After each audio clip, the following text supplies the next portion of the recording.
top, man. Shit. Make sure you let these niggas know what time it is, man. You know what I'm saying? Get on this motherfucker. Let these niggas know what time it is. You understand? We royalty, nigga. King Ty really one of the realest. I survive drive-bys from them killers. Like I got 9 lives, I got 9 wives. I said fine wine with them bitches. I'm spitting fire bombs in your city. I got like 8 or 9 niggas with me. And we all ready to die in a minute. One West, we the best in the business. I get offended, I fuck niggas spend it. Talking they get it, but niggas is timid. Rappers is softer than linen. Catch me out parking lot pimping. What more could I give them? I've been the hottest forever. Why would I lie about cheddar? I could do better. I just put loyalty first. Royalty coming whenever. Pull off in the Jetta. Curvy, she on me, you sweater. My feel like wearing a sweater in summertime weather. Haters so salty, no pepper. You not that seasoned or clever. I'm with the rebel. Used to pump bass with the treble. Baking a cake in a kettle. I used to cook up the work. Now I just cook with the metal. Gotta keep foot to the pedal. Yeah, let me give it gas on the highway. Let the music blast on the calm day. Break the Glock down into 3 parts. Put the 3 together like my Najee. Sipping like Bombay with my enclave. Got my mind made. Ain't no time waste. No. Eating prime steak with a fine date at a fine place. Getting violated. Hey, listen. I already told these niggas. You understand? I call up King Ty. He say, what's up? I say, what's good, my lord? Listen, he like, listen. These niggas ain't ready for none of this. You understand? I said, listen, if the nigga ain't one West, he ain't got it on his arm or his chest. I don't give a fuck about the nigga. It's just me and my niggas. We royalty, yeah. I got the hammer, you running, man. Come through your window like brother man. Snapping your neck like a rubber band. Talk to my dog like the sun is setting.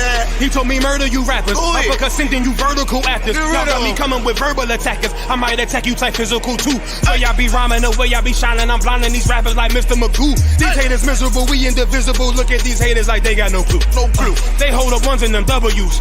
Really, bro, don't get too comfortable. If you ain't cut from the cloth, co-signed by the boss, then we do not fuck with you. Cause you wouldn't last here. I told you the same shit last year. Already told. Keep talking that trash, I have a car, come kick your ass in. Already know. Your jaw like glassware. We pull up, not rocking no mask there. Don't care if you spot us, you know how you got us. It's over, you saying your last prayer.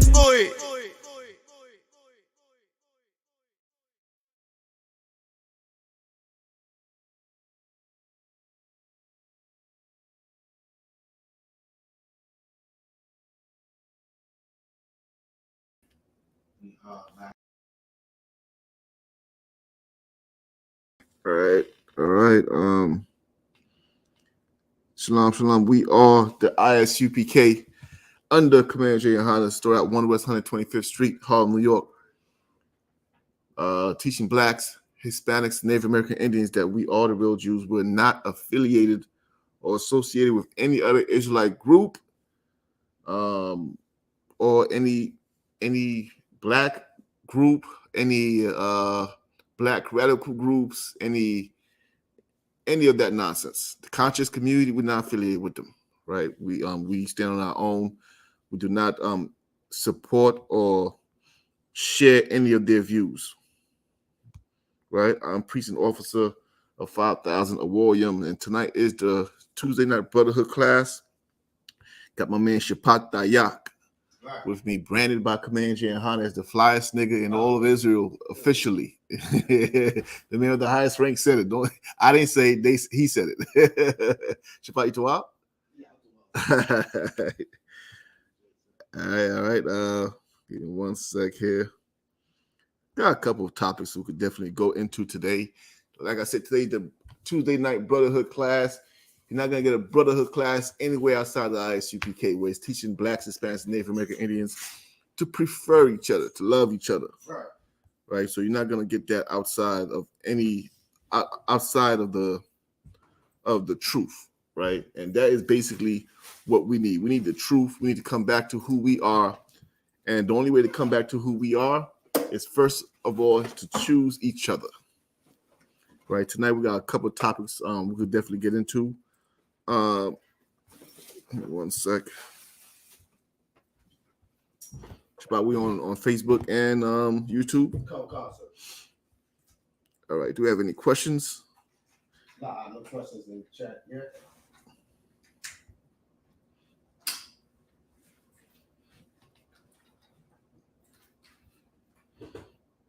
Give me 1 sec. Give me 1 sec.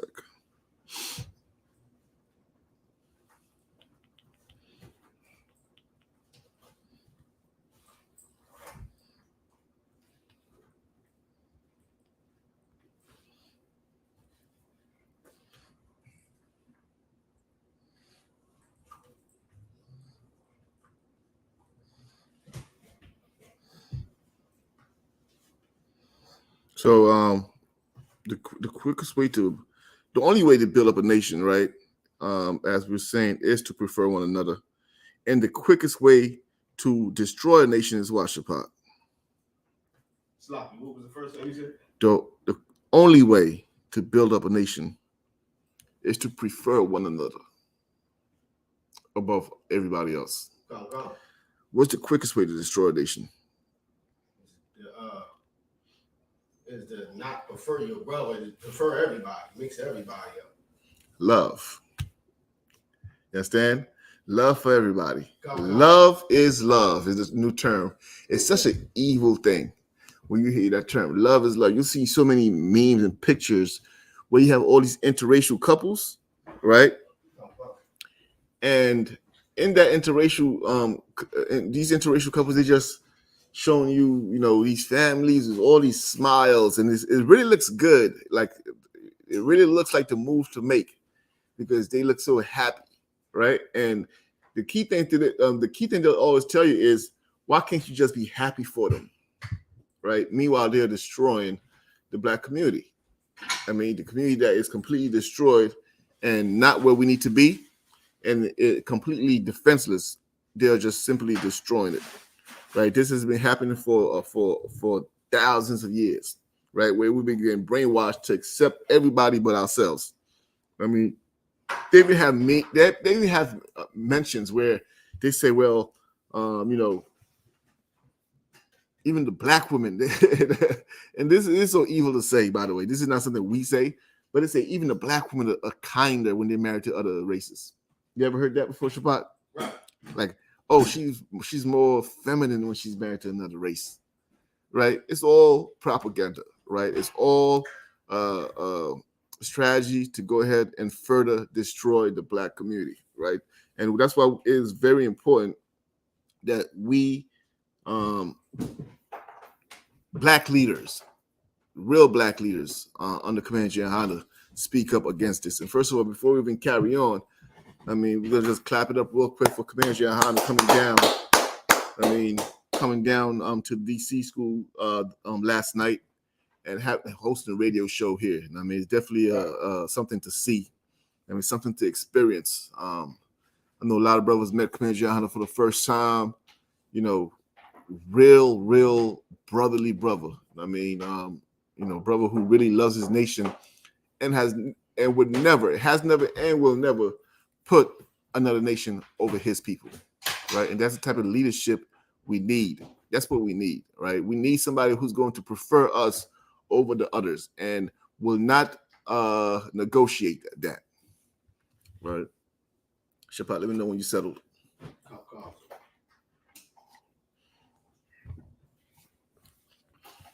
And there's so many ways. Do you know, in the Muslim community, right? I want you to think about this. In the Muslim community, a Muslim man, right, can marry any woman.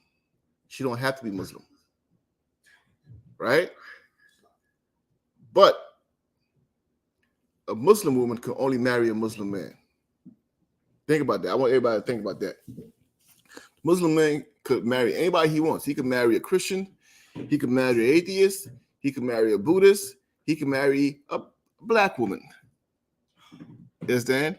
But a Muslim woman could only marry a Muslim man. So now, what does it do for Saudi Arabia? I want you to think about that. What does that do for Saudi Arabia and Afghanistan and all these places where the majority of the men there are Muslim? I'm gonna give you another one also on top of that. There's a belief in the Islam world, right, that no matter what you do in life, if you were born into the Muslim faith, you're Muslim. So there's no criteria as to what these men have to do or live by. Once you're born in Saudi Arabia or Yemen or what's that famous place people like to go? That rich place. Dubai, you're Muslim. So that means you could come into the Black community and marry Black women. Right? And the point I'm making here is this. I want you to think about this. please. If every black woman, right, and to show you how this that's not for us, if every black woman on earth turned to Islam and became Muslim, what would happen to the black community? So it would be destroyed. Why? Because that means that they would be loving every other race, everybody. But remember what I just said, right? A Muslim woman can only marry a Muslim man. Right. Oh, as far as like what we know for sure, well, she would be, that's the direct breaking of a commandment, and she's going. Which is true. For every sin, there's a punishment for that sin. Right. But here's where I'm going with it, right? If the Muslim man could marry any woman, because they understand that you are your father's seed, right? If she could only marry a Muslim man, what would happen to the black community? Well, it would become mixed with theirs, and it wouldn't become mixed. It would fall off. It wouldn't become mixed. It's like it would inevitably just fall off. It would cease to exist. Right. You understand? Based on their belief, this goes to show you that that's why we can't follow that faith, right? Because if all our women married them, we'd cease to exist. I mean, if every woman, the only way for us to continue to exist, if every black woman became Muslim, is if black men, the majority of black men became Muslim also. You understand? You got to go and be a second class citizen under their doctrine if you want to exist as a people. You understand what I mean? Same thing has been happening with Christianity. Christianity is causing, it's a direct attack on our bloodline, right? So we're gonna go into interracial marriage and the Lord's stance on it real quick, all right? Give me Deuteronomy chapter 7. Let's start there.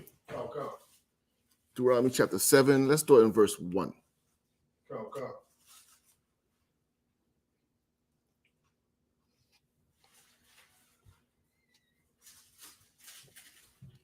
The book of Deuteronomy.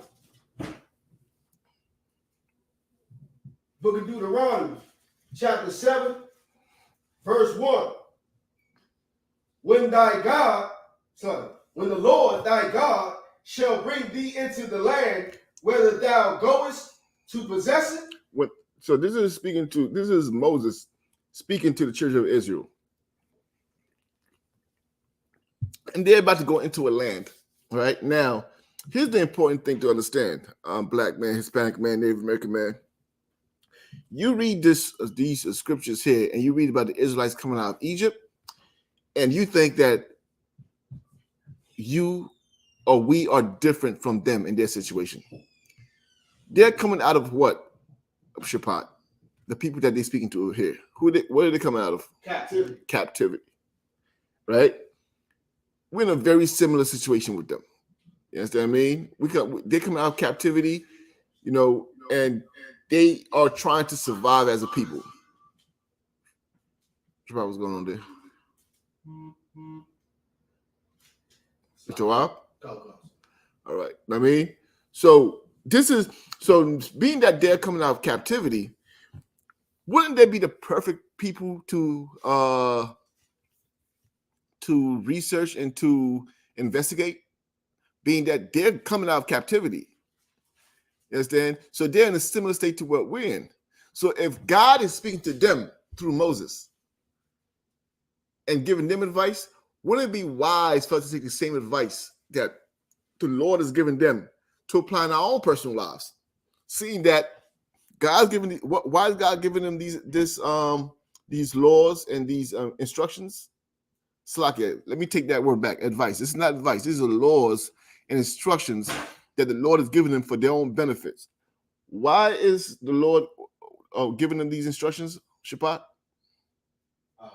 So that they can build and have structure. And come back to him. And so they'll be protected. And a little bit more. so they can be free of what the Egyptians be doing. And not die off. Come. And not go extinct. It's survival now. You understand? Because the previous captors and the people around want to do what to them? Destroy them. The people today, what do they want to do to blacks, Hispanics, and Native American Indians? Destroy them.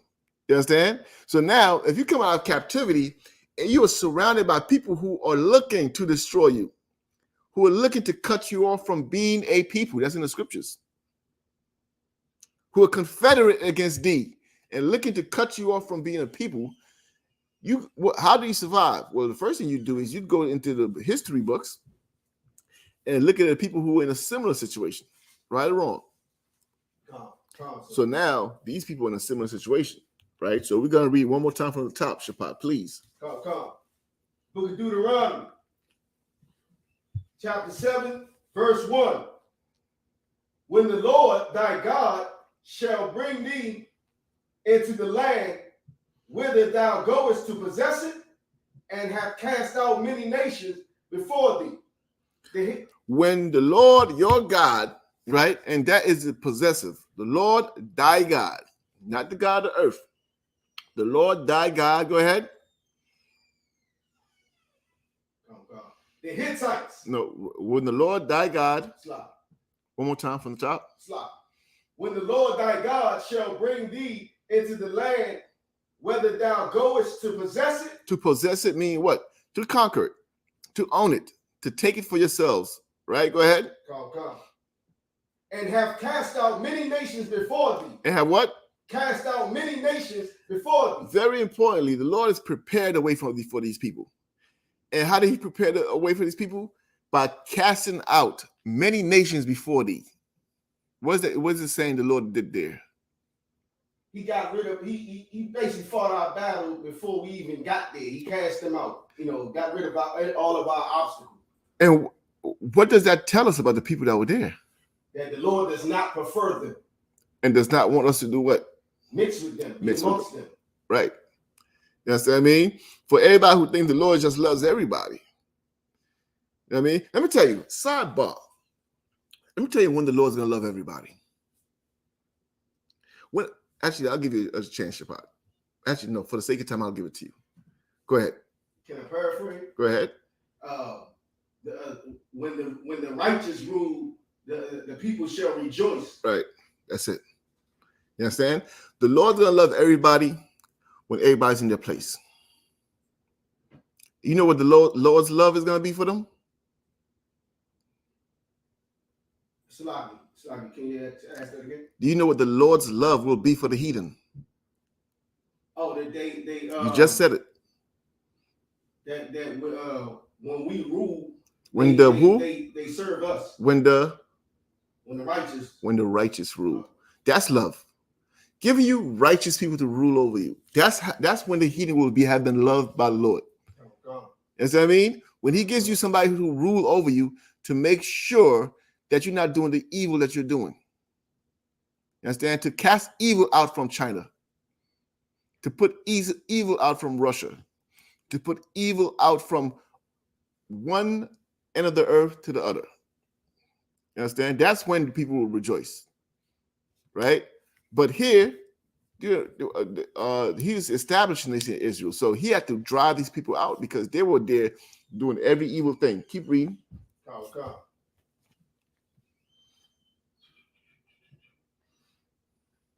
The Hittites. These are the people he drove out. Go ahead. And the Girgashites, and the Amorites, and the Canaanites, and the Perizzites. You know, Shapat, they pulled the wool over our eyes, right? Who are these people that you're reading about there? All the nations that oppress us now. Right. But all the names have changed. So who are, like, when you, if it was reading there, and say in the Somalians, in the Arabs, in the Ethiopians, it would mean something today. You know what I mean? It would mean something today. But because they changed the name or they rebrand themselves. They say now it's the Hittites. They don't exist no more. Right. The Amorites, they don't exist no more. When they're right here, Right. they're here today. Today, if you knew who the Amorites were, you would not be buying their food. You understand what I mean? If you know who the Moabites were, you would not step foot in their stores. Right. You understand? Go ahead, Shabbat. Shalak, you saying though, it make it seem like that's an ancient people who aren't here today. Right. Making it a little bit more fairy tale and irrelevant for today. Right. And guess who else is a ancient people who are not here today? The Israelites. The Israelites. You understand? These are the game they played. None of these people exist. You know who exists? African Americans, Jamaicans, Trinidadians, Bajans, Haitians. You know, these are the Mexicans, Puerto Ricans. These are the people who exist today. Right. Puerto Ricans, rich port. That's who exists. Yes, I mean African American. That's who exists. So they pull you as far away from those the people mentioned in this history book as possible. You understand what I mean? I'll keep reading. Come.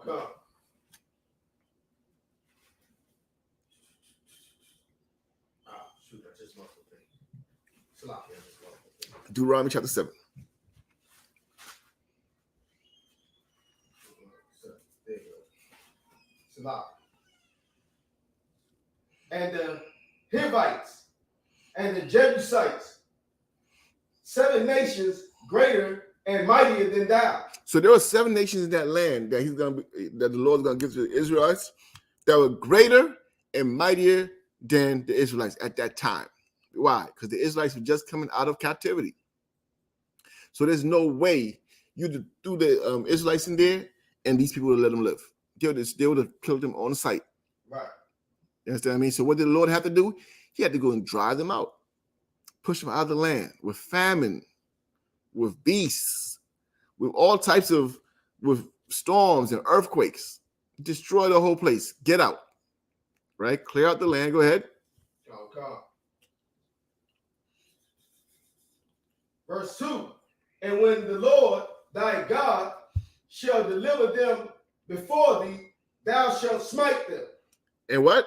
Thou shalt smite Hold them. on. When the Lord your God shall deliver them before you, meaning that after they've been weakened, when the Lord delivers them before you, what should you do? Smite them. You shall smite them. Meaning what? Hug them? La'ah. What does that mean, smite? Does it mean to teach them the truth? La'ah. Recruit them? La'ah. Let them join the congregation? La'ah. Marry them? La'ah. What does it mean to smite them? Kill them. To kill them. Right? Kill them. Go ahead. Come.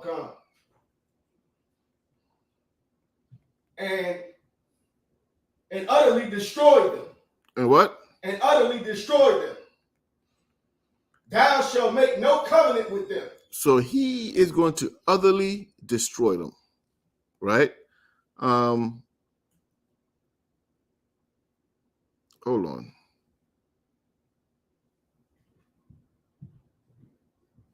Read again. Come. And utterly destroy them. Thou shalt make no covenant with them, nor shew mercy unto them. Break that part down for me, Shabbat. So like it. Basically, destroy them completely. Basically, what I'm saying, smite them, attack them, destroy them, make sure they gone. And we ain't supposed to have no covenant with them, make no treaties with them or anything like that, or live amongst them and show them no mercy. That right there is kind of self-explanatory. Show no mercy to them at all while doing this. Right. And here's why, hold that just for a little feedback on how the Lord works. Well, first of all, why is he doing that with them? Because like you said earlier, they are at the time they were greater than us, and us just coming out of captivity, we were weaker they would devour us. You know what I'm saying, or kill us. So whatever the remnants is of the Lord driving them out, make sure that we get the rest of them out. But why didn't he just drive all of them out? Because I mean, we would have a chance to, for one, to obey his orders, for two, that we can fight. We can fight for our own. Put up some fight. Why? Okay, yeah, that part's interesting. What you just said there. Why does he need us to put up a fight? I mean, everything in life is a fight. You got to fight your demons. The Lord always, you fight to show to the Lord that when we obeying His commands, we're fighting. Why do we need to fight? Why doesn't the Lord just fight for us? Because we need to show that we're obeying and that we deserve the blessing that He's trying to give us. Like Jacob with Israel, he fought for his blessing. You're on it, but I need you to bring me all the way home, right? And I need you to understand, and we have to understand this about the Lord. What do we know about the Lord? He's a father. Okay, He's a father. What else? He's a terrible terror. What else? He's merciful. He's holy. He's the what kind of man is he? Oh, he's a man of war. He's a man of war. Oh, God. Right? I want you to understand. He's a man of war. What are we? We are His children. We are Yasha Allah, right? Princes of the power. Come.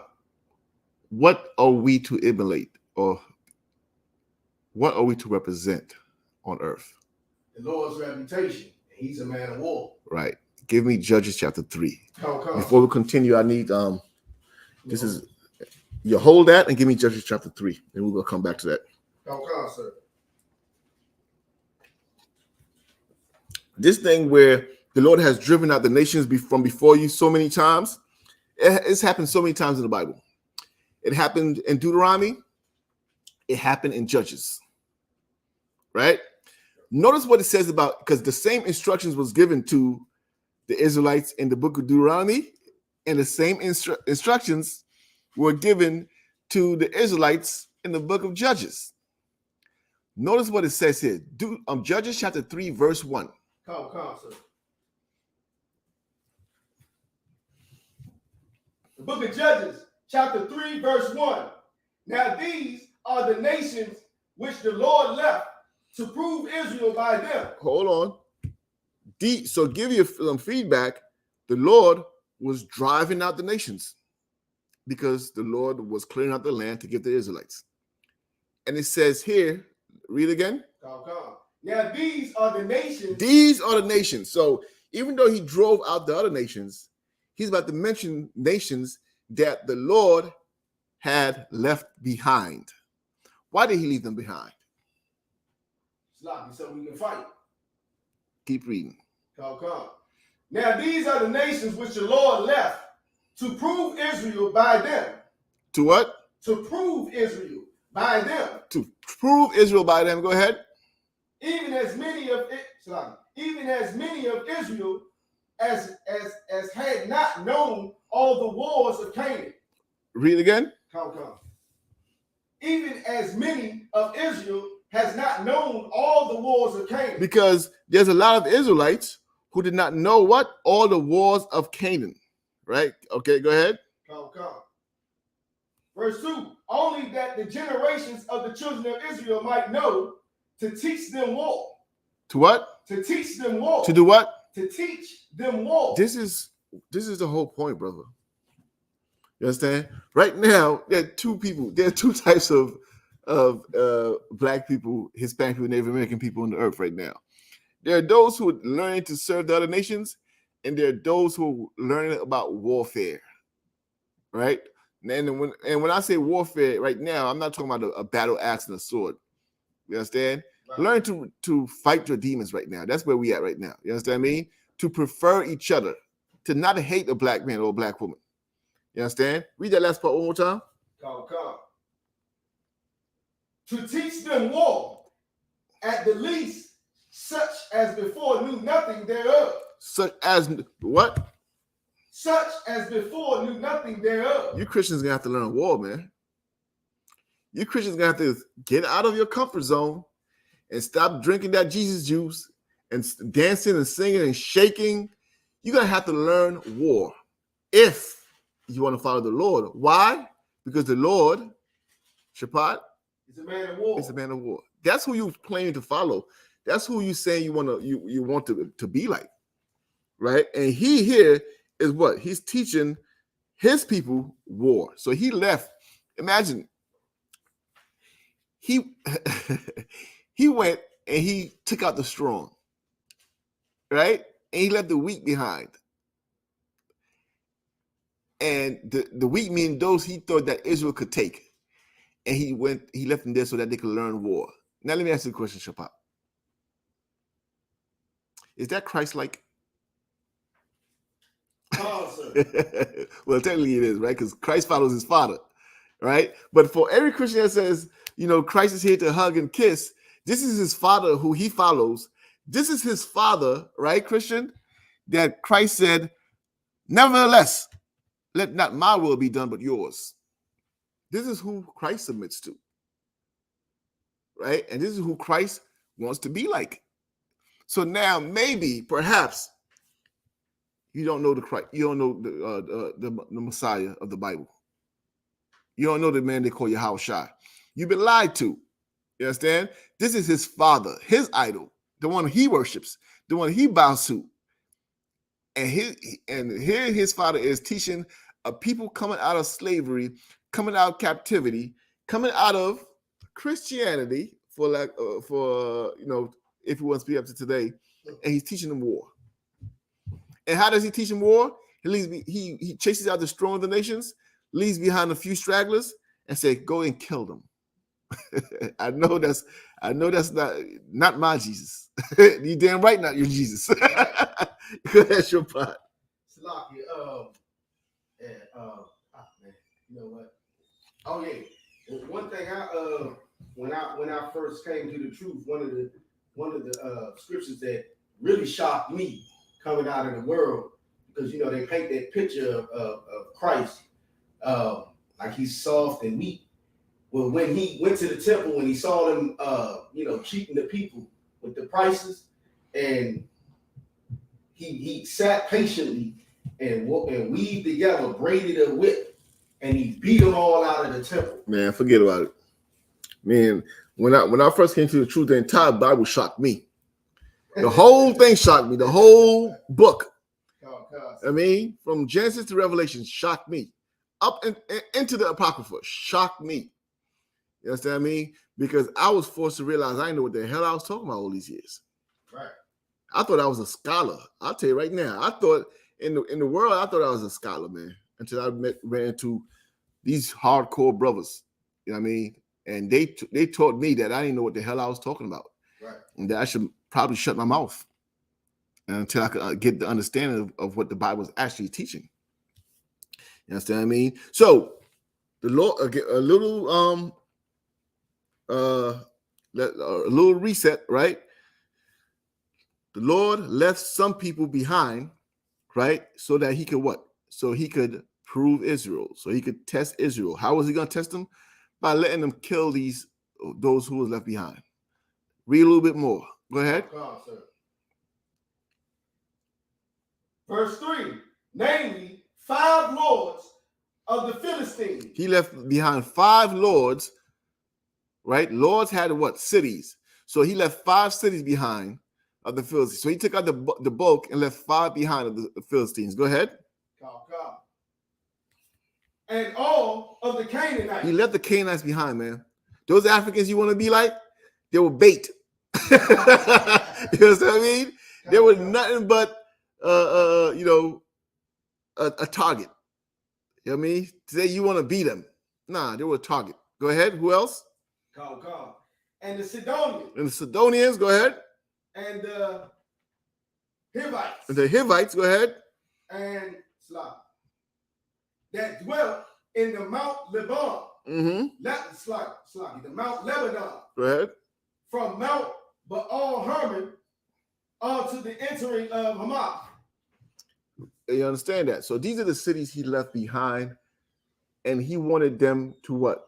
To go and kill these people, to utterly destroy them. Go ahead, Shapat. So basically like target practice. Target practice.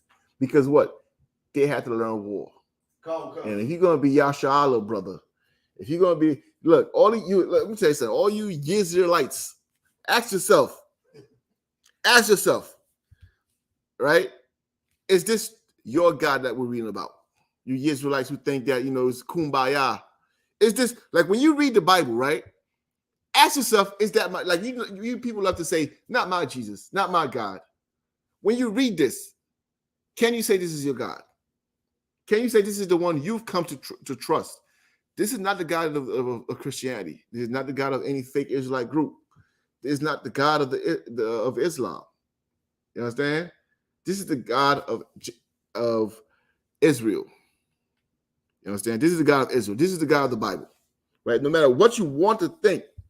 I mean, this is God, not Shabbat. This is God being racist. You don't get more racist than that. You destroyed them, but left the weak behind, or the ones you thought were weak behind, so that your sons could go and kill them, so they can learn how to kill mightier. That's the purpose. You understand? They got to kill these so they can learn war, so they could kill mightier nations. Right. That's what it's about. They're learning to kill because they have a lot of killing to do. You understand that, Shapat? Go ahead. It's like when the animals, wild animals, out hunting, and like the parent of the cubs or whatever goes and finds a prey. It doesn't kill it all the way, but then brings it back to the cubs, and then it just sits it there kind of defenseless, and then y'all get it. Right. Get the taste of a kill and feel like they actually killed it. Exactly. You understand what I mean? That's exactly what's happening. If you want to understand what the Lord was doing here, go to the owner of a pit bull, a young pit bull, and see when he takes that rope or whatever it is and puts it in his mouth and starts shaking him and battling him. You understand? He's teaching him how to be vicious. Teaching you how to be vicious. Why? Because you're going to have to be vicious to rule these nations, man. You understand? Until they are all under your feet. All under the feet of the Lord. Then there could be peace. You understand what I mean? Keep reading. It gets better, Christian. For those who want to be Christian, it gets better. You understand? That's why when we pull the scriptures out, that's why your favorite words to us is that, well, I got to go do more research. Oh, I never seen that in the Bible. Oh, I never knew that. That's why these are your favorite words, because you don't study. We know exactly what the hell we're talking about. That's why we don't shy away. You understand? We don't shy away. Go ahead, Shapat. Sorry, my favorite is what Bible you reading from. Yeah, exactly. That's why you get confused as to what Bible we're reading from. You know what I mean? My favorite is I never seen that scripture. I've heard that from the most prestigious people in the Christian congregation. People who were brought to, right. When I was coming up as a trooper, they brought some of the pastors, some of the leaders to battle me. And all the leader could say in the presence of the person who brought them to battle me is, oh, well, I've never seen that scripture before. And yo, what? What's your rank? What's your role? Right. You understand? That is crazy. But, no sweat. I mean, we do have real leaders in the black community who understand the Lord and what the Lord wants for us. You know what I mean? Go ahead, Shapat. Keep reading. Come, sir. And they were to prove Israel by them, to know whether they would hearken on to the commandments of the Lord. Read one more time. Come. Verse 4. Book of Judges, chapter 3, verse 4. And they were to prove Israel. They were to prove Israel, right? What does it mean to prove?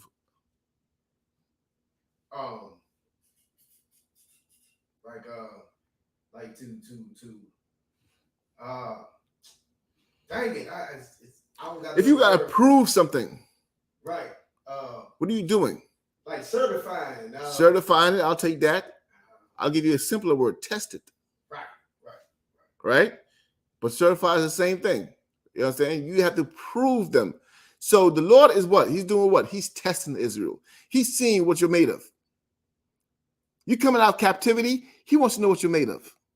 He wants to know, like any father, any proud father, when he sees his boy, he says, that's my boy. Go ahead, show him how high you can jump. Show him how far you can run. Right. Show him what you could do, because he has pride in you. He calls you by his name. He left, and that was a perfect analogy of when that beast half kills an animal and brings him to the cubs so they can finish him off. Oh, God. He wants to see you do it. You understand? He's testing you. He's testing how sharp your teeth are. Oh, God. I mean, coming out of captivity. I'll put you in a tough situation. Now I got to rebuild you. You understand? I got to rebuild you and prepare you to do my will. And if I'm a man of war, you better be men of war. You understand what I mean? Let me ask you a question, Shipot. If the Lord is a man of war, right? And he has orders for you, what kind of orders do you think he has for you? Matters of war. That's what he has for you. Come. You understand? On whatever level he needs to go. That's what a general does. Whatever level he needs to take it, he'll take it there. But you gotta be ready to follow his orders. If he says go out there and stop drug dealing, you gotta go out there and stop drug dealing. If he says go out there and stop the child molestation and prostitution, that's the war he wants you to go fight. If he says go out there and clear out this land of heathens, that's the war he wants you to fight. Right. You understand? But he won't send you out there till he's proven you. You understand what I mean? You have something, Shabbat? Come. So it's great precept of it when the Lord wanted to show off Job, and he basically put Job in the battle right then and there against Satan. Right. But he was showing him off. You ain't seen Job? Right. You understand what I mean? Exactly. Keep reading. Come, sir.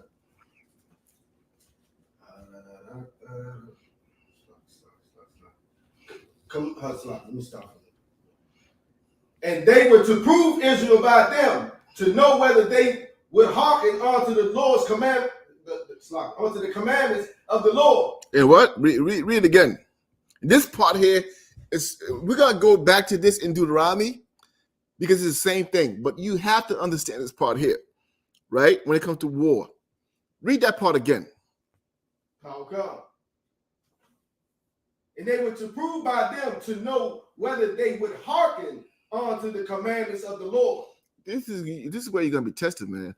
If you can hearken unto the Lord's commandments, you know what I mean? If you're gonna follow the Lord's orders, keep reading. Watch this.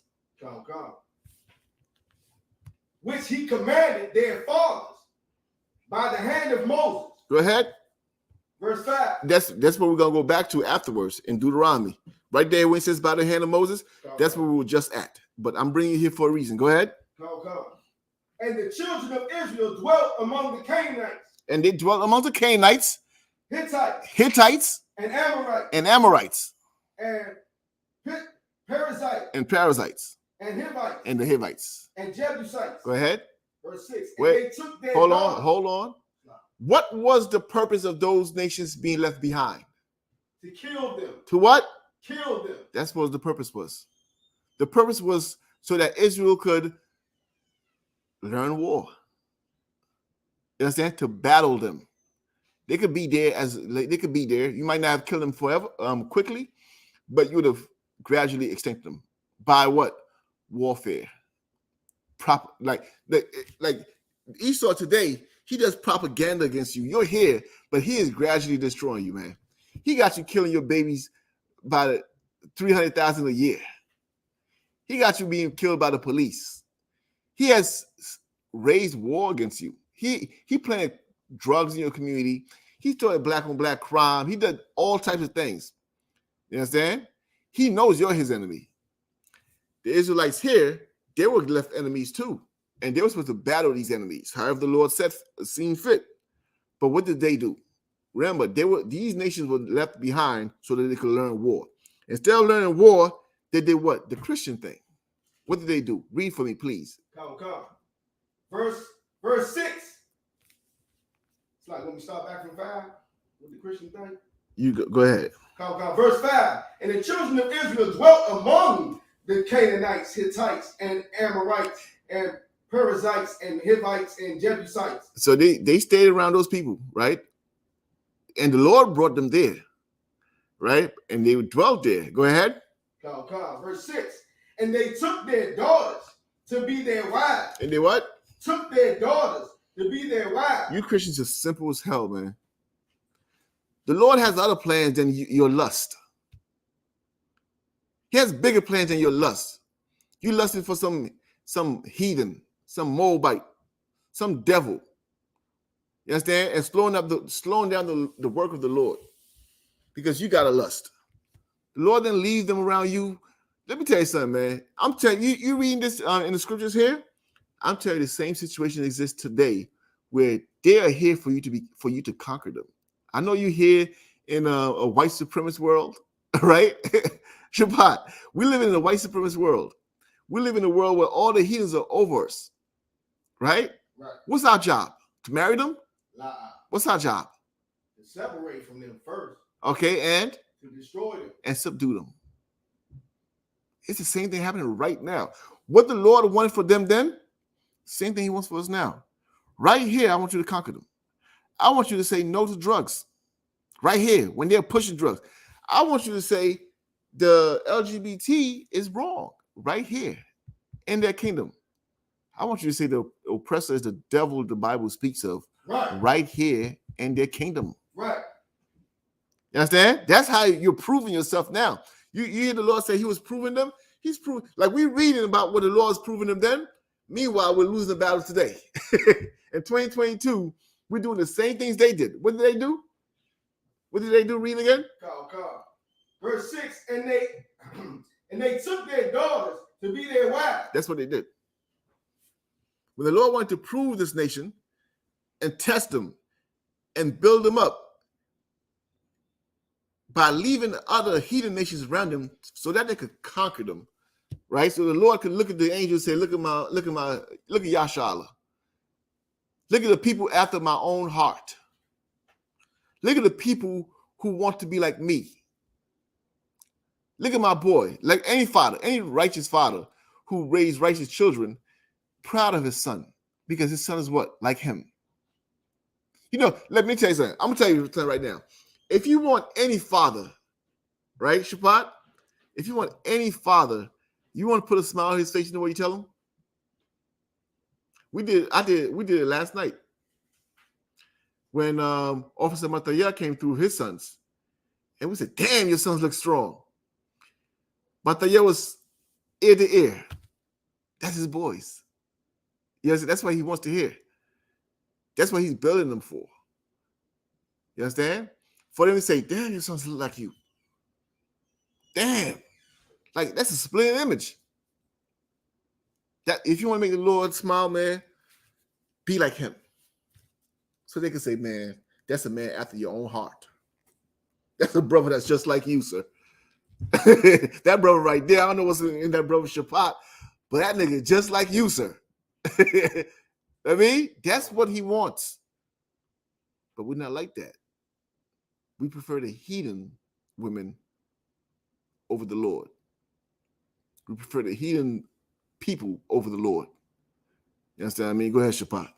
I was trying not to smile, but I hope that when Commander General Yahanna started talking about my headpiece, nigga, you was smiling in the ear. I saw you. He trying to say he wasn't smiling now. You was in the ear, man. Okay, well, I'm not smiling. Man, look, man. I smile as soon as I got on camera. Look, man, it's a beautiful thing.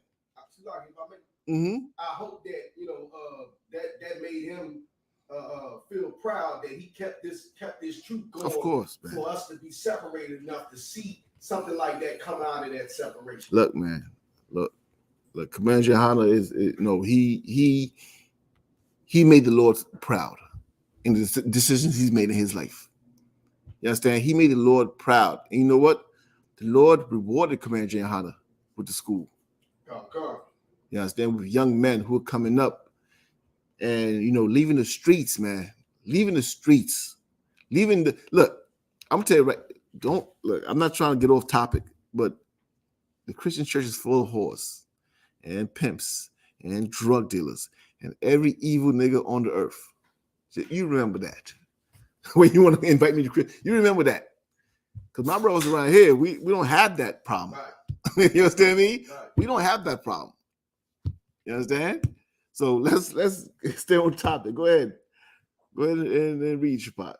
So instead of doing what the Lord left them to do, remember, right there in verse, I believe, 2, it tells you that they were left behind so that the children of the Lord could learn war. Right. That's why they were still here. They were not here so you could do like the Jehovah's Witness, knock on their door and give them magazines, watchtowers. That's not what they were here for.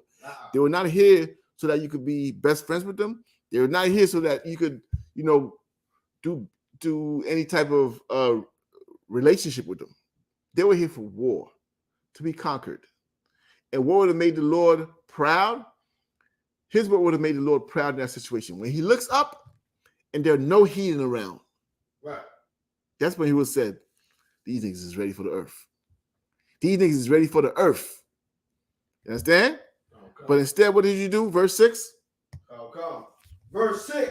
And they took their daughters to be their wives. That's what they did. I mean, now, in today's translation, love is love. What's wrong with love? You understand what I mean? That's what they'll tell you. What's wrong with that? Integration. They took their daughters to be their wives. Go ahead. Come.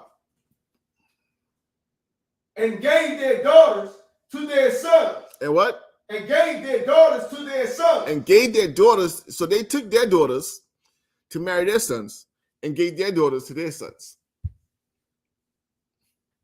Yo, you gotta be a real pig to give your daughter over to an Edomite, man. Right. After what has happened here in America, to a Moabite, to a Hamite. I mean, to anybody outside your brother, man. You understand? To anybody outside your brother. Keep reading. Come. And serve their God. And what? And serve their God. That's the end result, brother. The end result is your God. Let me tell you, let me explain something to you.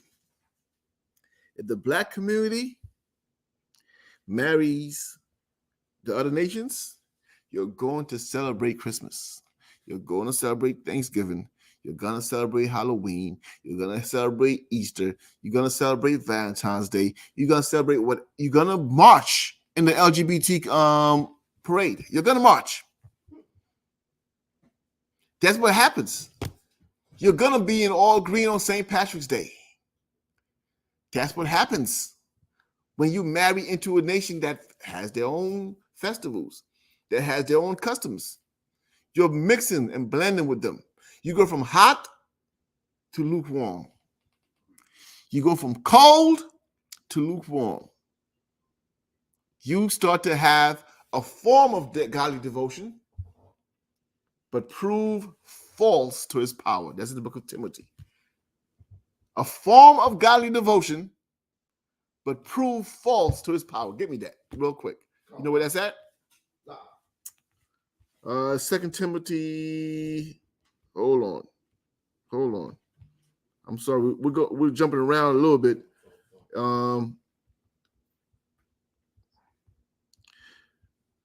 Give me Timothy. Hold on, Salakia.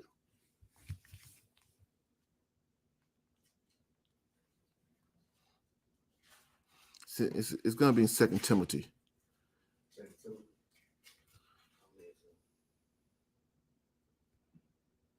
Chapter 3, verse 5.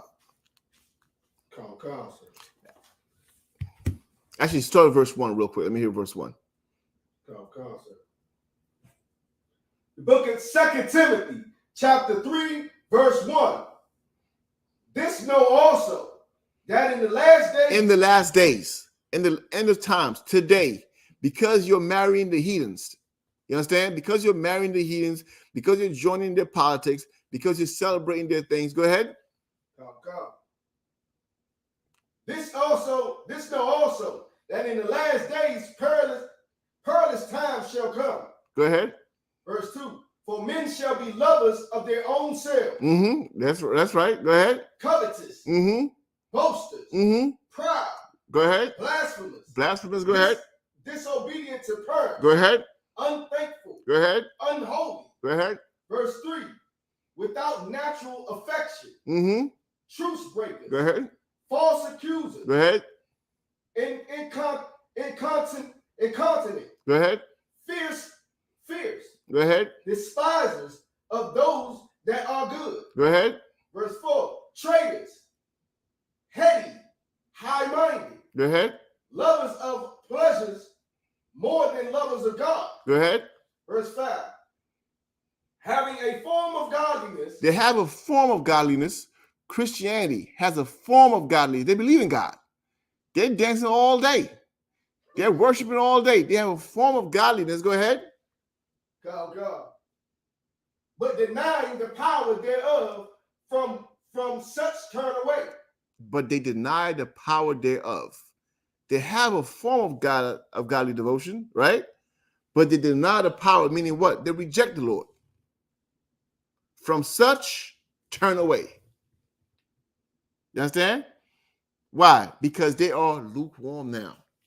They, by nature, you're gonna want to serve the Lord, but you marrying the heathen. You marrying the Ethiopians, the Nigerians, and the Asians, and the East Indians, and the devil the Bible speaks of. That's who you marrying. You know what I mean? Right. That's who you marrying. Go back to where it was at. Book of Judges, chapter 3, verse 7. And the children of Israel did evil in the sight of the Lord. Skip up to verse 6 one more time. So we can show the Christians what it's talking about, what evil is talking about. Go ahead. The book of Judges, chapter 3, verse 6. And they took their daughters to be their wives, and gave their daughters to their sons, and served their interracial gods. Marriage. That's what it's talking about here, Christian. Interracial marriage. Keep going. And served their gods. Verse 7. And the children of Israel did evil in the sight of the Lord, and forgot the Lord their God, and served Baalim and the groves. Verse 8. Therefore the anger of the Lord was hot against Israel. Right. And he sold them into the hand of the Shushan. That's enough right there. You understand? All you have to do is sold them into the hand. This was the penalty. You understand? I mean, he brought you out of captivity. What? Why? To prove you, to test you. You failed. Send them back into captivity. That has been the life of Israel on the earth today. He brings you out. He tests you. You still go back and marry the heathen. Send them back. You understand what I mean? Send them back. You're not going to understand that until you go through Hebrew Academy. And you got to do it over and over again until you get it right. And there's penalty throughout the whole thing. You understand? Take me back to Deuteronomy chapter 7. Okay. Right? So I brought us back there to understand why the Lord leaves nations behind. You think the Lord leaves nations behind so you can go and show. Let me tell you something, Shabbat. You see that crap where you always want to help teach the heathen and join the heathen? Right. It's all arrogance. You understand? It's all pride and being puffed up. It's all blasphemy. Because instead of doing whatever the hell the Lord told you to do, you taking it upon yourself to go and teach some heathen your ways so that you can have sex with them. So you could sleep with some Moabite. You know, somebody who their people would hate you, but you want to sleep with that heathen. That is evil as hell, man. Do what the hell they told you to do, man. Go out there and be a weapon of war for the Lord. You know what I mean? So that the oppressed could stop. Let me tell you something, Christian. The sooner you learn to be a weapon of war for the Lord, the oppressed will stop being oppressed on that day. The poor will stop being poor when you learn to do whatever the hell the Lord told you to do, man. Until then, the poor will always be with you, man. You will be the poor forever until you follow those orders. Go ahead, Shapat.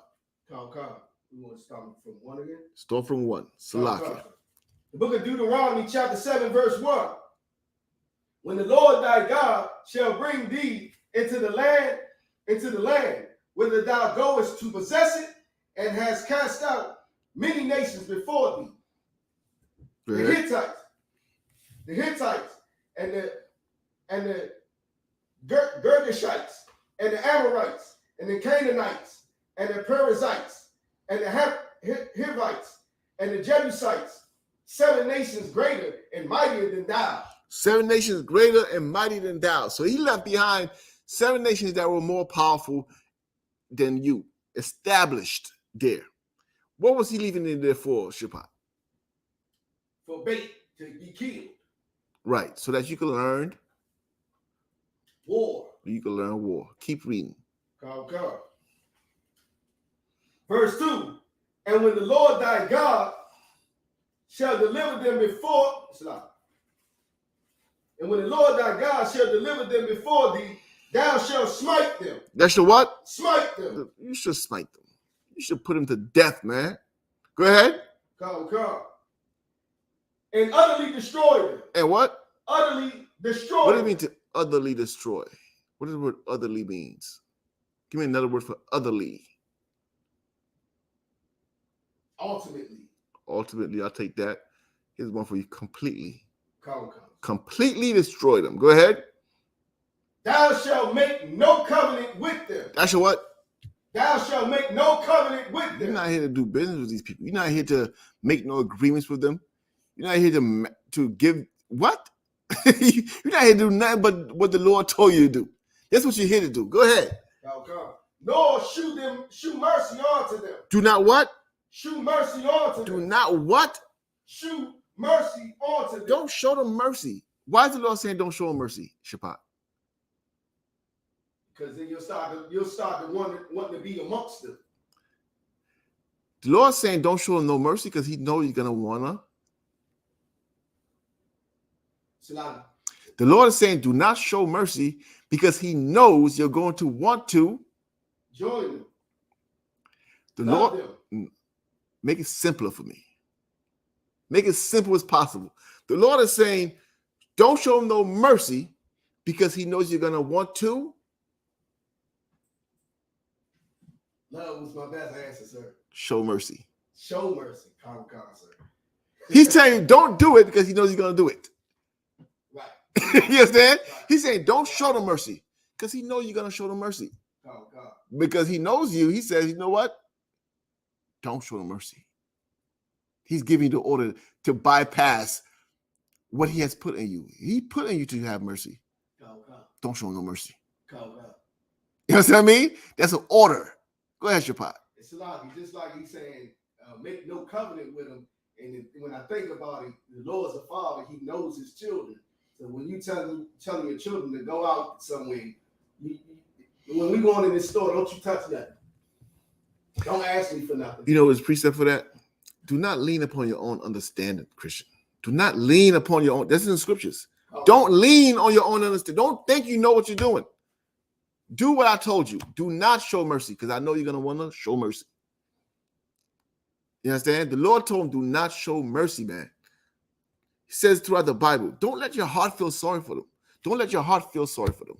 He says that multiple times in the scriptures. When I send you to go do he told Job, not Job, I mean Saul, King Saul, when he sent him to slay those heathen, those Edomites, he said, kill man, woman, and child, and do not let your heart show mercy. Do not let your heart feel sorry for them. Why did he tell Saul that? Because he knows Saul's going to let his heart feel sorry for them. Right. This is not the Christian church's God right here we're talking about. You understand? He's saying you do a job. Go do it, man. Are you more righteous than God? Do you know what you're doing?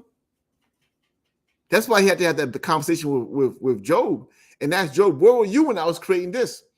Where were you when I was doing that? Do you know something I don't know? Right.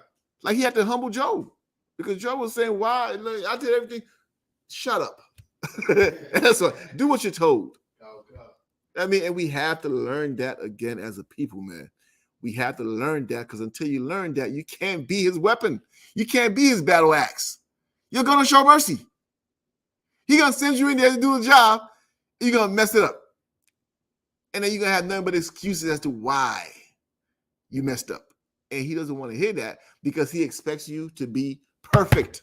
And how do you be perfect, Shapat? People think being perfect means what? Yes, a six-pack. That's perfect. That's perfection in the Christian church. I used to sit in the Christian church, and they talk about being perfect. And there'd be a guy up there, right? And he'd be like balding, right? And he'd be like, man, when I'm perfect, I'm going to have a head full of hair. That's the idea of perfection. You know what's perfection? Being able to follow a goddamn order perfectly from the Lord. That's perfection. Right. To go back and say, you know who showed perfection? Yahushua. When he said, Father, it has been done. That's flawless. He didn't deviate from the mission. He did what the hell they told him to do.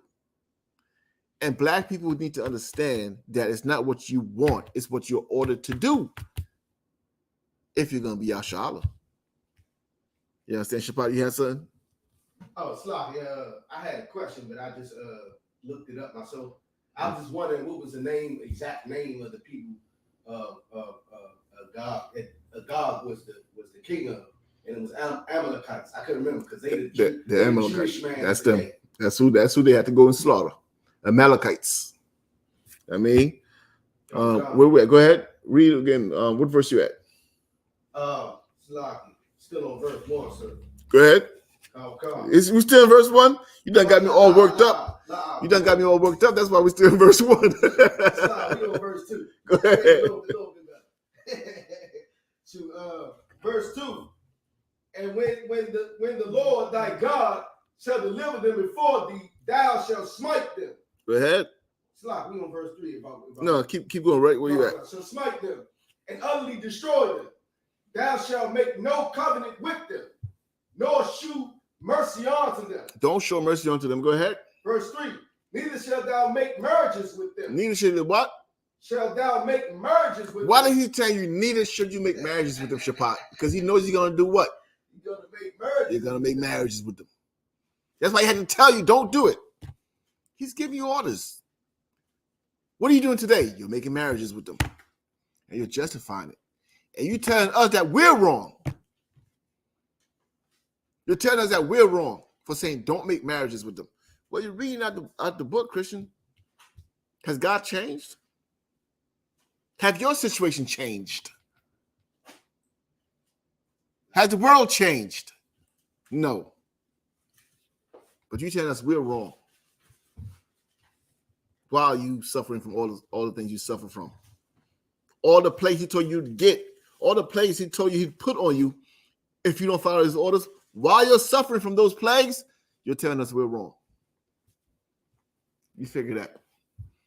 Go ahead, Shapat. Salaki, I got a precept. Go ahead. The book of Genesis, chapter 6, verse 1.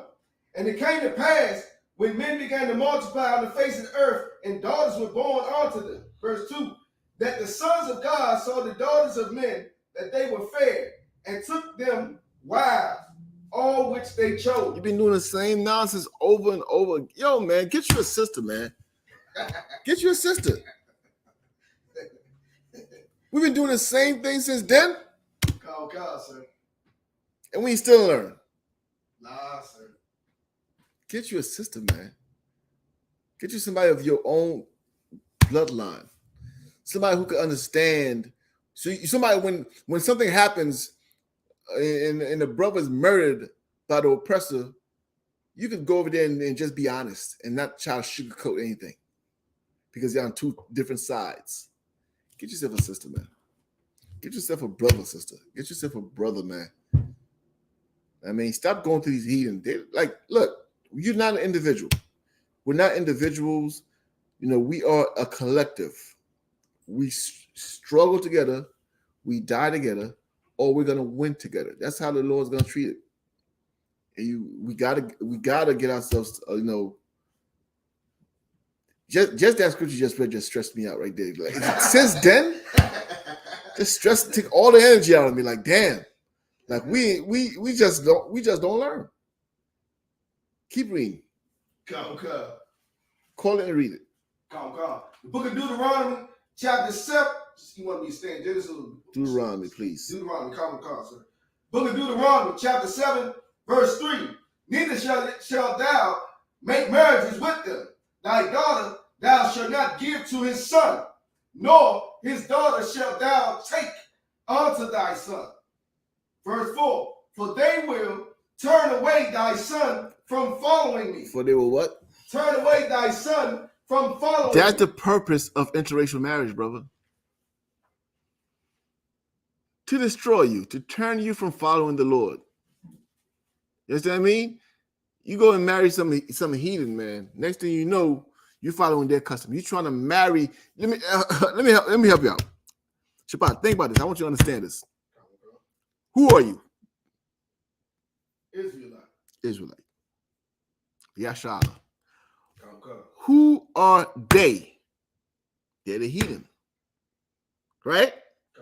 Now, if you are Yashala, Israel, and they are the heathen, when you marry them, what are you doing? You're marrying your customs onto their customs. And what did the Lord say about having more than one God? He'll not have it. Do you see the problem? You're trying to, you think you're individually making your decision. When you are marrying the children of the Lord and his customs and the things he's passed down onto the children of the heathen and their customs and what they've passed down. How does that work? It'll never work. You understand? So now what does the Lord have to do? Lord God will destroy you and rebuild you again because you didn't do what he asked you to do. You understand? Keep reading. Come.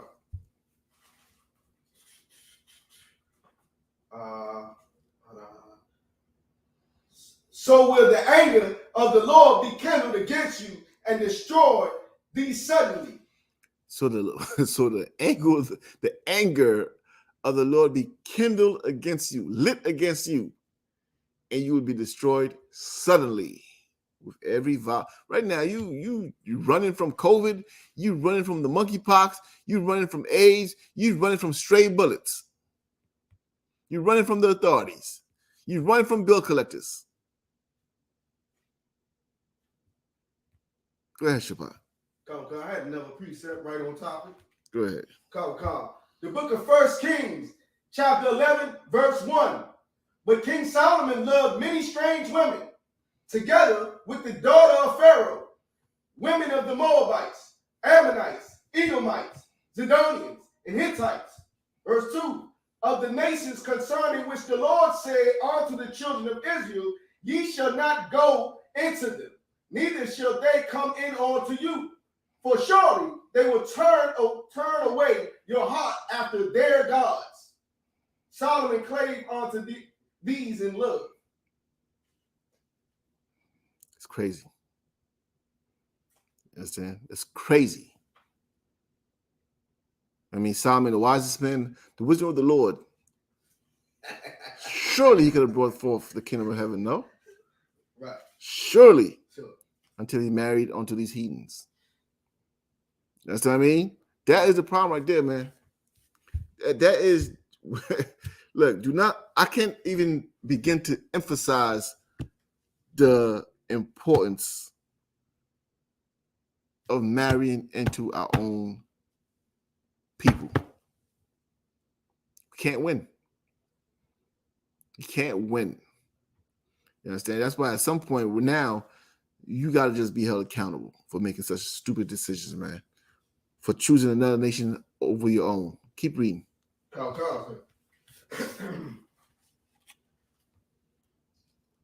lock it. Verse 5.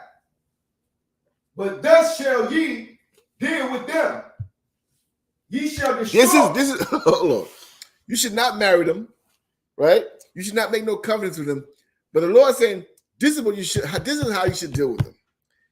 This is how I want you to deal with them. Listen closely, Christian. How the Lord said to deal. The Lord's giving orders to this nation to deal with these people this way. Read it for me, please. Verse 5. But thus shall ye deal with them. ye shall destroy all their destroy their altars. You should what? Destroy their This altars. is what the Lord said, man. What's the altars of Shabbat? In churches. The churches, the temples, the places of worship. This is what I want you to do to them. Go in there and destroy their statues. Destroy their churches. Destroy their priests. Go ahead. And break down their images. Break down their images. Slacker. No, go ahead. Okay. I got you.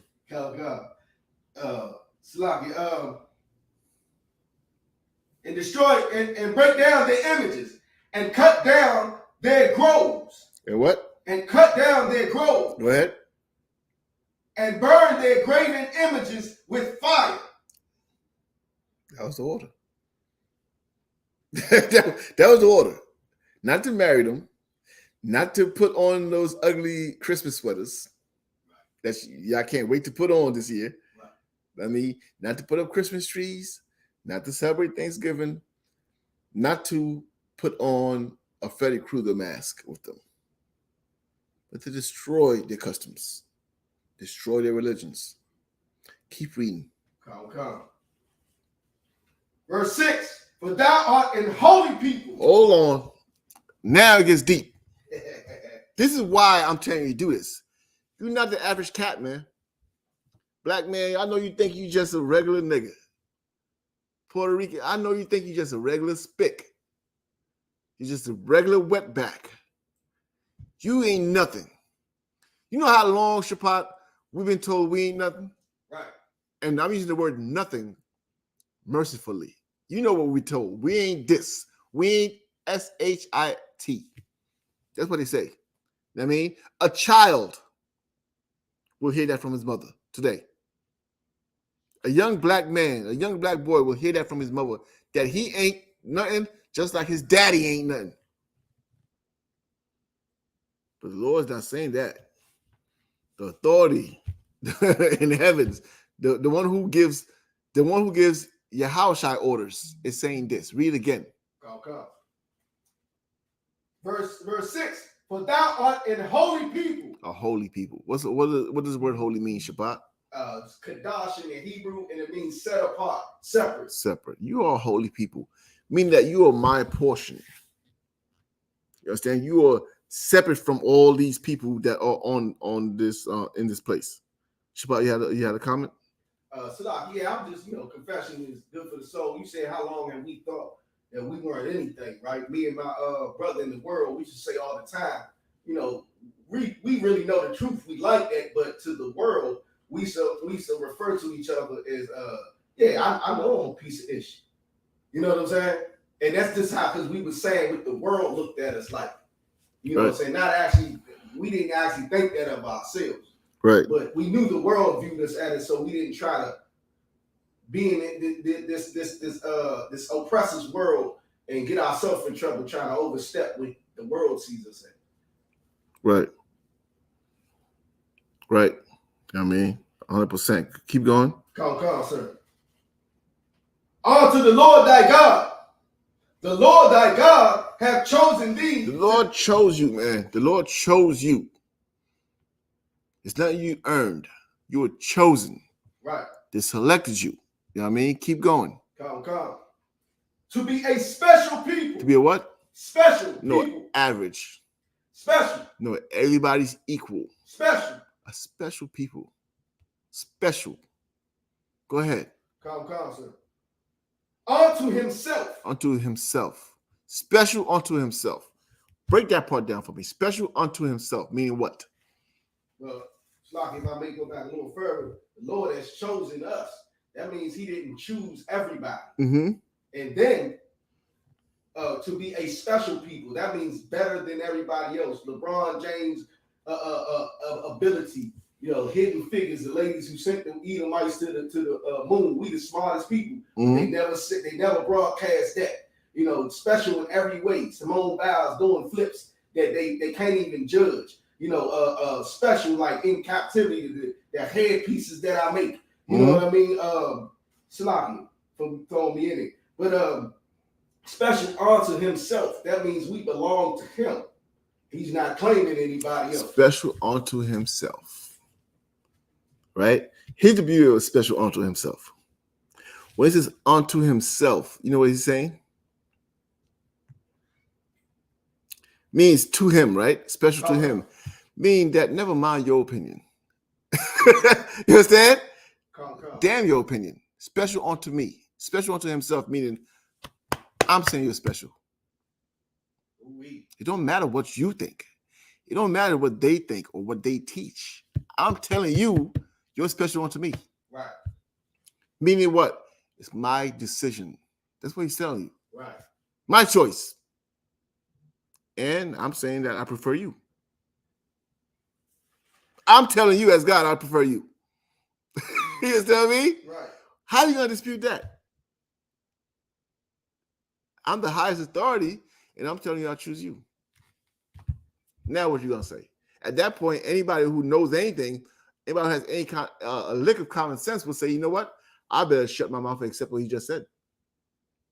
But you, no, you black people, you want, everybody's equal. Everybody's equal. Meanwhile, in your beliefs, they're not equal. Meanwhile, you're raising some Edomite over you. You understand me? Keep reading. Verse, I'm sorry. Above all people that are upon the face of the earth. No, equal to all people, level playing field. Is that what he's saying there? Above all people. You're special unto me, and you are above all people. Go ahead. That are upon the face of the earth. That's God talking. Ain't no higher authority. He chose a people, and he made them special unto him above all people that are on the face of the earth. You gonna dispute that? You gonna give your opinion on that? Then tell God he's wrong. You understand what I mean? Tell God he's wrong. This happened. You're born 1980, 1985, 1979, 1940, 1930. This has been established before you came on the scene. Shut your mouth. Right. Play your role, as the popular term. Just play your role, man. You don't know nothing, just play your role. The Lord chose who he chose. And Barakatah Yahanna, we happen to be amongst those he chose. You understand? If he didn't choose us, then we would just been slaves. We would have been right in our right place. Right. We've been in the right place right now. Right now, we've been in our right place as servants. But he chose us. Now what? Now we got to learn what we have to do. We can't marry the heathens. We can't join the heathens.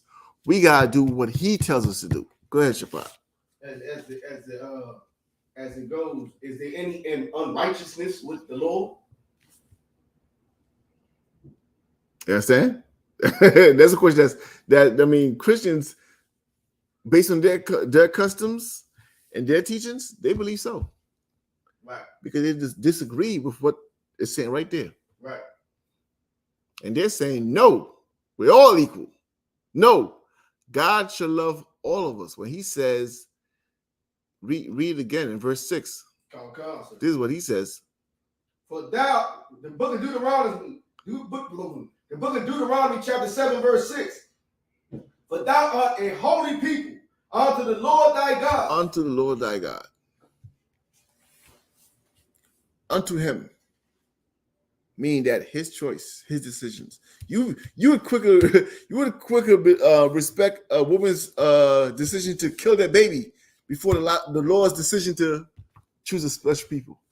Right. You know what I mean? Right. Before you allow the Lord to choose his special people, you'd respect a woman's decision to kill her baby. Mm. What about his choice? Mm. What about his decision?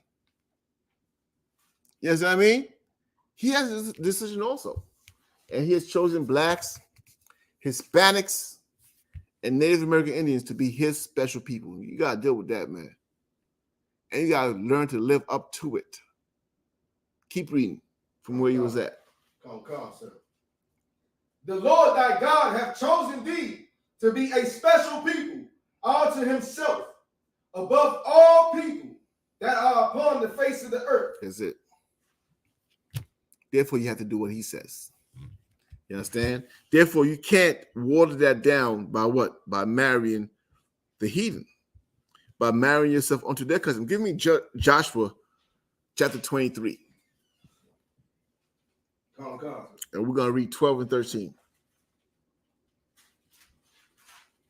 You think you can marry whoever the hell you want, follow whatever the hell customs you want to follow, and disrespect the Lord. Stop. You said 12, sir? 23:12.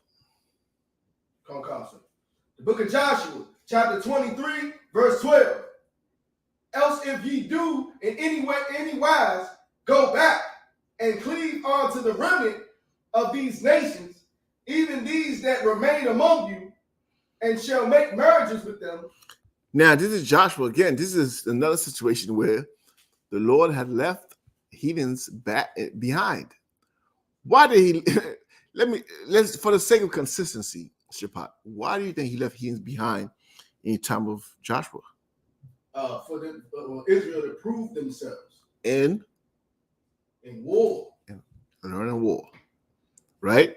So just to clear that up, you can go back and read it if you want. You're gonna find the same thing. He's done this so many times. He's left heathens behind. He could have wiped the whole nation out, but he left them behind so that Joshua and those with him could learn war. Read one more time from the top. The book of Joshua, chapter 23, verse 12. Else if ye do in any wise go back and cleave on to the remnant of these nations. Now, if you go and cleave, what does it mean to cleave on to? Follow. Follow.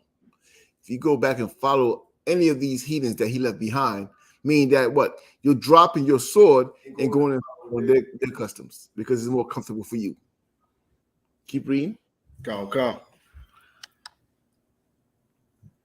And cleave unto the remnant of these nations, even these that remain among you, and shall make marriages with them. And if you should make marriages with them, meaning what? You're going to give your daughters to their sons and take their sons for your daughters. Keep reading. Come. And go in unto them, and they to you. Verse 13. No, for it's certain. That last part there, and go on to them, and they to you, meaning what? This is also a very important precept. Read from the top one more time. I want to show you something. Go ahead. Come, sir. Book of Joshua, chapter 23, verse 12. Else if ye do in any wise go back and cleave unto the remnant of these nations. Go ahead. Even these that remain among you. Go ahead. And shall make marriages with them. Make what? Make marriages with them. Make what? Marriages with them. And make marriages with them. Go ahead. Come. And go in unto them. Go ahead. And they to you. What does that mean right there? Go in onto them. That's the sons given to the daughters, and they and the youth, the daughters given to their sons. You're on it. Go into them, and they onto you. Know what that is? That's living amongst them, making covenants with sex. Concert. If you go in onto them and they onto you, is sex. What was the first part? Not make marriages with them. Do not make marriages with them, because if you go in onto them and they onto you, what's the point I'm making here? Exodus 23 and 16, sex is marriage. Sex is marriage. Sidebar. Sex is marriage. Sidebar. All right. Come. That's a good precept for sex is marriage. You understand? Keep reading. Come, sir. Because Christians think sex is a wedding ring, right? And signing papers, right? My question to them, Shapat, is what's going to happen when the Lord kills all the witnesses at your wedding? That were at your wedding. Are you still married? There's no witnesses to say you're married now. that building where your paperwork was held is burned down. Right. After the Lord's judgment. Are you still married? Okay. What keeps you married? The bond, the Lord, the bond between you and him. Yeah, exactly. That's what keeps you married. You know what I mean? You think what keeps you married, I'm sorry to be deviating, but you think what keeps you marriage is a signature in a paper, in a ring. That's not what keeps you married. When that ring is gone, when that building is gone, when the witnesses that signed that paper you're dead, they're still married. You understand me? What does it mean? How do you consummate a marriage? Slocky, that's what I was going to. They so idiotic that they do the paper and the whole ceremony, but then a Christian will still tell you that you're not married until you consummate, which is sex. Which is sex. So what the hell have we been doing all this time? Consummating marriages. Sidebar. Slocky. Sidebar. Let's get back on the topic. Go ahead. Keep reading. Come. Verse 13. Know for a certainty that the Lord your God will know. Back that up. Come. You're right. Whenever God tells you know for a certainty, you better clean your ears out for this. You understand? Like, because you know what, Shabbat? Because they have no respect for God. If there was a person who was holding you, let's say your father, and he was whooping your ass every time you did something wrong, and he tells you no for certainty, you would clean your ears out to make sure you pay close attention to what he's about to say next. Right. Because you know there's a penalty if you don't follow these words. Right. Well, this is God. He's telling you no for certainty. What? Go ahead. Verse 13. Know for a certainty the Lord your God will no more drive out any of these nations. I'm not going to drive out these nations no more. Know for a certainty. If you go and you marry these nations, I'm not going to drive them out. Go ahead. Okay. From before you, but they shall be snares for you. It should be what? Snares for you. Snares for you. Traps for you. Go ahead. But they shall be they shall be snares and traps onto you. Go ahead. And scourges in your sides. And what? And scourges in your sides. Go ahead. And thorns in your eyes. And what? And thorns in your eyes. There's gonna be problems for you, man. There are gonna be problems. There are going to be problems. You want to know why you can't get a job? You married them. You join yourself onto them. Now they're taking the jobs. You understand me? Now they're taking the jobs. Now they're taking all the stuff that you you fought for civil rights. And the civil rights is going to who? The LGBT. The Asians. You know all them. You want to know why there's a Chinese restaurant at every corner? Those were supposed to be your businesses. You understand me? Okay. Don't worry about that shit. It's too wild. We're gonna close that soon. All right. Those were supposed to be your businesses. But now they are the minority receiving the benefits of civil rights. Because you want to marry them. Had you stuck to yourself, you would not blend into minorities. You'd be black people who the civil rights movement was for. But because you want to join the other nations, everybody's a minority. Anybody who's not white is a minority. Now they get to point out somebody who's a better minority than you by calling them what? There's a term for the Asians, they call them the example minority, something like that. Because you want to marry the heathen. Keep reading. Okay.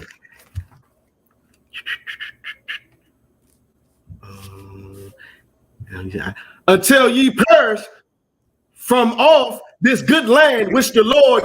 Read that whole part again. Come. The whole part? Come, sir. Verse 13. Know for a certain that the Lord your God will no more drive out any of these nations from before you. The Lord will no longer drive out any of these nations from amongst you. Go ahead. But they shall be snares. It shall be snares. And traps unto you. To you. Go ahead. And scourges in your side. Go ahead. And thorns in your eyes. Go ahead. Until ye perish. Until ye perish. Until ye perish. Let me tell you something, man. Joining the heathen could only lead to you perishing. Marrying the heathen can only lead to you perishing. Right. Ain't no gold at the end of the rainbow. You understand me? It's only destruction. Joining these heathens will only lead to your destruction. If the Lord doesn't drive them out from you, if the Lord doesn't put them under your foot, they will destroy you. Because why? Their hatred for you is a perpetual hatred. Right. It doesn't go away. Your hatred comes and goes. Your hatred comes when George Floyd dies and goes when you forget about George Floyd. You understand? When something happened, when Trayvon Martin died, that's when your hatred comes up, and then it goes down when you forget about Trayvon Martin. Their hatred does not go away. It is perpetual. How come? They're consistently at war against you because they understand what you don't understand. They understand that it's either they're going to rule or you're going to rule. And until you get that into your head, man, and stop marrying the heathen woman, stop marrying the heathen men, stop marrying your customs onto their customs. The Lord's going to let them stay around and show you why you should separate yourself. Go ahead, Shabbat. It's like it's so heavy what you're saying, because as I think about all of the heathens in times where they were right beside us, all of them from the Moab, where they said, man, they are great in number. We fear that they might come over here and get us. From Pharaoh, just, they're great in number. They might fight amongst our enemies. But, they're scared of us in every way. They know we're better than them. And like you said, they're at war at us all times. Every last heathen in the Bible has acted the same way towards us. Our oppressor just happens to be the strongest of them. And that's why we mainly under his rule now. He rules over everybody. But they all understand if they don't hurry up and do something about us, then we're going to rule over top of them. Yeah. It does that, man. The heathen understand that life is about warfare. We don't. You understand? Right. They have all types of propaganda against us to make us look like villains and to try to destroy our image. Let me tell you, if there is a killing or shooting, if it's a black person, they'll show the person. If it's a white person, they don't show them. Right. Because you got to protect the image. You understand what I mean? And until we understand that we are at war with them, just like they're at war with us, we're going to continue to lose. I mean, Shabbat, you done raised my blood pressure today, man. Pass the class over to priest and officer Shabbat will close us out, man. Go ahead. Salakia, sir. Salakia, sir. Go ahead.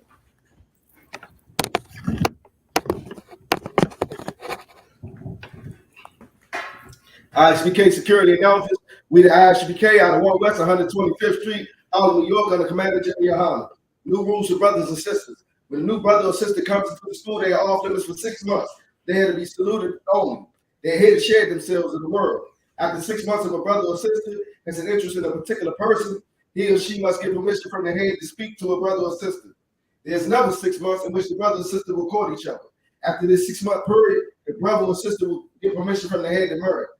Tithes, which is a command. You can find this in the book of Numbers, chapter 18, verse 21, and the book of Malachi, chapter 3, verse 8 through 10. Means 10th in Hebrew, pronounced my I.S.U.P.K. 10% of every penny of any increase the Lord gives you, give it to the Treasury Department for people.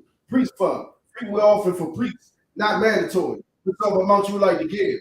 Upcoming holy convocation, memorial of blowing the trumpet, first day of the 7th month, Sunday, the 25th September 2022. You can find this in the book of Leviticus, chapter 23, verse 24 through 25. Remind Ahwaryam to check on social media, such as ISUPK.com, Facebook, Twitter, YouTube, and so on for I.S.U.P.K events and returns. If a brother wants to be a true fan in school, you should start wearing all black, which includes black boots, black shirts, black pants, black headband and star. And with that, I say Ahwaryam, which means the stand. We'll give a courtesy to the teacher, men of Israel, Madam Shabbat, Michael, Barak, Yahanna, Yahaba Shuni Shabakatam. Yad Yamatal, class dismissed.